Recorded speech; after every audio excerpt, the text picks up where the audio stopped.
The miracle of life begins. A single sperm fertilizes an egg. After only a few weeks, the human form begins to take shape. Sometimes, within the first 2 weeks, a fertilized egg divides completely in two, creating identical twins. But on rare occasions, something goes terribly wrong. When the egg fails to divide completely, the twins then metamorphose into something abnormal.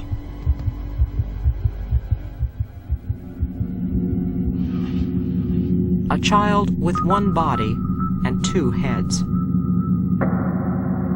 Sometimes there is one head, but with two bodies.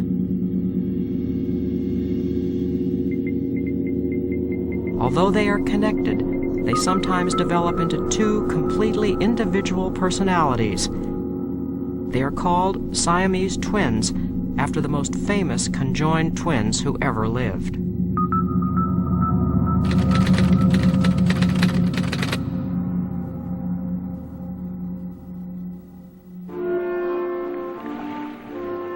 On August 16, 1829, a clipper ship coming from Siam entered New York Harbor.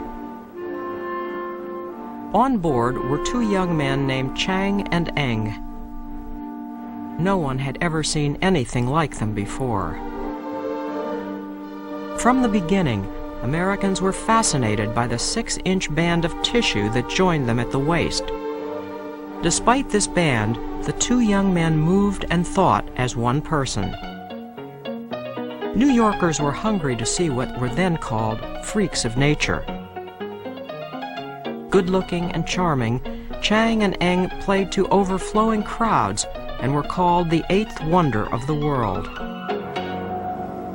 In those days, most Siamese twins died during childbirth because it was so difficult to get them out of their mother's womb. And they were so very, very rare that most Americans didn't even realize that they existed. At the age of 19, Chang and Eng were content with their lives and insisted that they never wanted to be separated. Their attitude changed when at the age of 32 they married two sisters, Sally and Adelaide Yates. Now they wanted to be alone with their new brides. But doctors all over the world told them the same thing, that the band that connected them could not be cut. Doctors feared that they might share a common liver, and if they cut the band, the twins could die of bleeding or infection. Remember, in those days, they didn't have X-ray machines, and they didn't know what was going on inside the human body. And they weren't very good at surgery, and they didn't know how to prevent infection. In fact, they didn't even know then what caused infection. Even though they couldn't physically separate, they tried to separate their lives. They built two houses, each family living 3 days at a time in each house. Within a year, both wives were pregnant. Eventually, the twins' families increased to 21 children. But after several years, Chang began to drink heavily. The arguments between the brothers became more and more violent, but they still could not find a doctor who would separate them. The twins and their wives were destined to remain connected by their band of skin forever. In 1884, Chang had a stroke and was confined to his bed. Eng had no choice but to suffer along with him. Then one night, Eng awoke to find that his twin brother was dead. Eng pulled his brother close to him and said, "Then I will die too." Within 2 hours, Eng was also dead. Doctors believed that he had died out of sheer fright. Because the twins were an enigma to medical science, doctors sent their bodies to be autopsied at the College of Physicians in Philadelphia.